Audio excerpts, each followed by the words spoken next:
Hello everyone, welcome to Eklavya Snatak. और आज की इस वीडियो में मैं आप सभी को बीए प्रोग्राम सेमेस्टर 1 से जो आपका सब्जेक्ट है history of India from earliest times up to C300 CE, ये हिंदी मीडियम में यूनिट 4 इसकी पढ़ाने वाला हूं। मैं आपको इजी समरी होगी, 10 मिनट के अंदर अंदर कोशिश करेंगे कि आपको सारे टॉपिक्स करवा दिए जाएं जो इंपॉर्टेंट हैं, और आपको फ्री पीडीएफ नोट्स भी प्रोवाइड करवा दिए जाएंगे। तो चलिए वीडियो को आगे बढ़ाया जाए।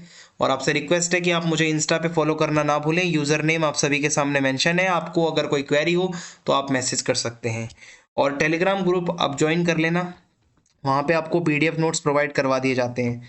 एकलव्य स्नातक 1 आपको सर्च मारना है और आप टेलीग्राम में ज्वाइन हो पाओगे। आज हम पढ़ेंगे वैदिक काल के बारे में, उत्तर वैदिक काल के बारे में भी बताऊंगा, और जो आपका अर्ली वैदिक पीरियड था, जो स्टार्टिंग का जो वैदिक काल था, वो भी आपको बताऊंगा उसके अंदर क्या क्या मेन विशेषताएं थी। जो आपका जो आपका प्रारंभिक वैदिक काल है, आई एम सॉरी, थोड़ी सी मुझे खांसी हो रखी है because I am suffering from cold, but exam है आपका तो ये वीडियो बनाना बनता ही है। प्रारंभिक वैदिक काल जो था उसमें माना जाता है कि 1500 ईसा पूर्व से लेकर 1000 ईसा पूर्व तक का वो टाइम था। और इसके अंदर जो अर्थव्यवस्था, समाज और राजनीति की कुछ बातें मैं आपको बता देता हूँ। बात करें अर्थव्यवस्था की, तो कृषि पर आधारित अर्थव्यवस्था थी। मीन्स ज़्यादातर लोग खेती करते थे, साथ साथ पशुओं भी, मतलब पशुओं को भी पाला जाता था। लोग जो है एक जगह टिक कर खेती करने लगे थे, जुताई का काम भी करते थे, सिंचाई का भी काम अच्छे से लोग करने लगे थे। वस्तु विनिमय प्रणाली ज़्यादा होती थी। मीन्स सामान के बदले में सामान अदला बदली करके ही लोग व्यापार करते थे। धातु का काम करना लोग जानते थे, धातुओं से कैसा सामान बनाना है, लोहा, तांबा, कांसा, कैसे उसको यूज करके उपकरण और हथियार बनाने हैं, ये लोगों को बनाना आ गया था। तो ये आप याद रखना जो मैंने आपको बताया है कि अर्थव्यवस्था के बारे में ये दो तीन चीजें, कृषि और वस्तु विनिमय प्रणाली और धातु कर्म, ये तीन इंपॉर्टेंट पॉइंट है जिस पे आपको लिखना है अगर आता है तो। अब समाज के बारे में बात की जाए, समाज जो था उस टाइम पे 4 वर्णों में बटा हुआ था।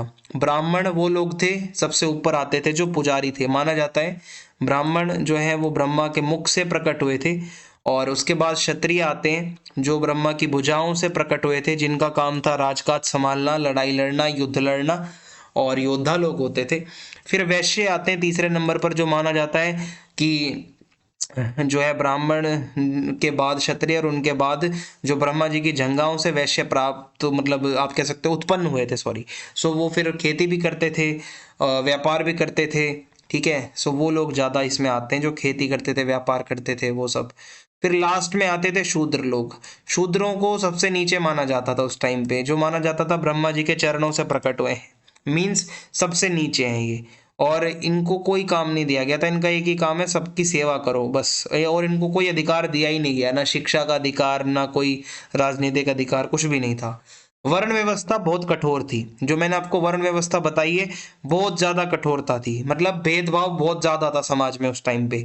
परिवार की संरचना के बारे में बताऊं तो परिवार जो है उसमें लड़कों की ज्यादा चलती थी। पितृसत्तात्मक समाज था। मीन्स जो पुरुष होता था वही उसका डिसीजन फाइनल माना जाता था।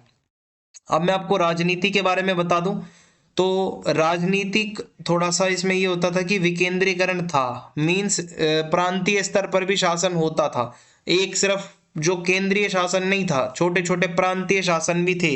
इकाइयां बटी हुई थी जिनको जनपद कहा जाता था। हर जनपद का मुखिया भी होता था।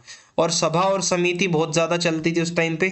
मीन्स जो लोग मीटिंग करते थे, सभा करते थे, समितियां बनी हुई थी जहां पर महत्वपूर्ण बातों पर चर्चा करी जाती थी, सभी की सम्मति होती थी, उस पे फिर कोई डिसीजन भी लिया जाता था। ये राजनीति के बारे में कुछ बताया। सैन्य संगठन के बारे में बताऊं तो समाज के अंदर एक मजबूत सेना का होना बहुत जरूरी था। जो क्षत्रिय होते थे उनकी ये जिम्मेदारी थी कि उनको ही सब कुछ ये संभालना है, युद्ध, सेना एंड ऑल। राजा जो है वो अपनी सुरक्षा, खासकर अपने पशुधन को बचाने के लिए सेना लोग स्टार्टिंग में रखते थे। ठीक है, क्योंकि पशुओं पर ज्यादा लूटमाट होती थी। और धार्मिक प्रभाव की बात करूं राजनीतिक जो भी, मतलब भाई राजा है या कोई भी है, वो धर्म से भी जुड़ा होता था। मीन्स धार्मिक समारोह, अनुष्ठान, पूजा पाठ, यज्ञ, ये होना कॉमन था, ये चलता रहता था वहां पर। फिर इसके बाद अब मैं आपको उत्तर वैदिक काल के बारे में भी थोड़ी बहुत विशेषताएं बता देता हूँ कि उसके बाद में जो टाइम आया था उत्तर वैदिक काल, उसमें क्या क्या परिवर्तन आए थे।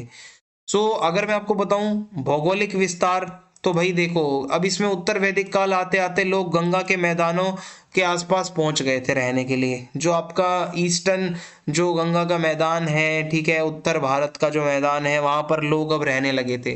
धीरे धीरे वर्ण व्यवस्था और ज्यादा कठोर हो रही थी, ठीक है। जो ये आपकी ब्राह्मण क्षत्रिय वैश्य शूद्र जो थे, ये और ज्यादा ये जटिल होती जा रही थी, ये वाली जो व्यवस्था थी, वर्ण व्यवस्था। आर्थिक विकास की बात करूं तो कृषि का विकास हो रहा था, लोहे का अब इस्तेमाल होना शुरू हो गया था, तो लोहे से बने हुए औजारों का भी यूज ज्यादा हो रहा था।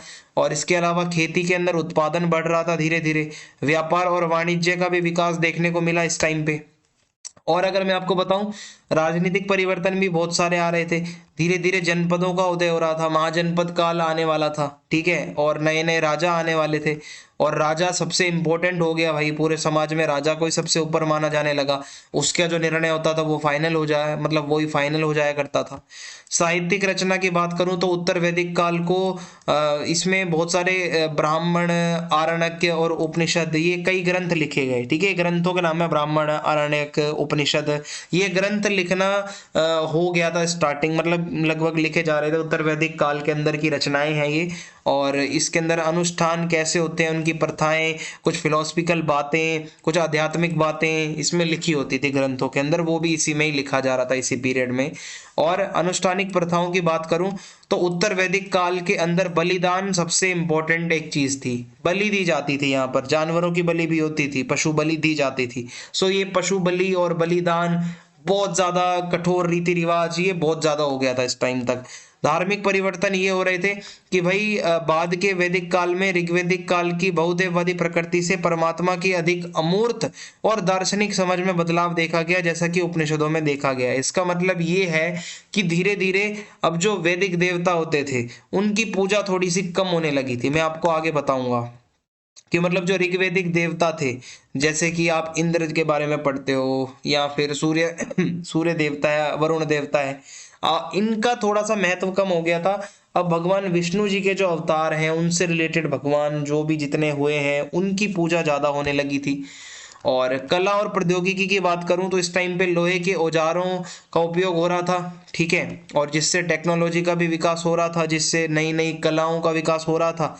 और इसके अलावा आप ये कह सकते हो कि ऋग्वैदिक देवताओं का पतन, जो मैंने आपको पीछे बताया अभी अभी, कि भाई जो ऋग्वैदिक काल के अंदर जो हमारा अर्ली वैदिक पीरियड था, ऋग्वैदिक पीरियड भी जिसे कहते हैं, उसमें जो हमारे वैदिक ग्रंथों में देवता जो लिखे हुए थे, वो थोड़े से अब उनकी वैल्यू कम हो गई थी इस टाइम तक आते आते, और नए नए देवताओं का महत्व बढ़ गया था। और बलि देना और ये सब चीजें करना, ये बहुत हो रहा था इस टाइम तक आते आते। सो ये ही इसकी मेन इंपॉर्टेंट बातें थी ऋग्वैदिक काल की और उत्तर वैदिक काल की। आप इसको अगर लिखते हो एलिबरेट करके, इतना जितना मैंने आपको बताया है, तो आपका काम बन जाएगा। चैनल को सब्सक्राइब करना ना भूलें, वीडियो को लाइक करें, वीडियो को शेयर करें, और अपना फीडबैक जरूर लिखें। जय हिंद, जय भारत।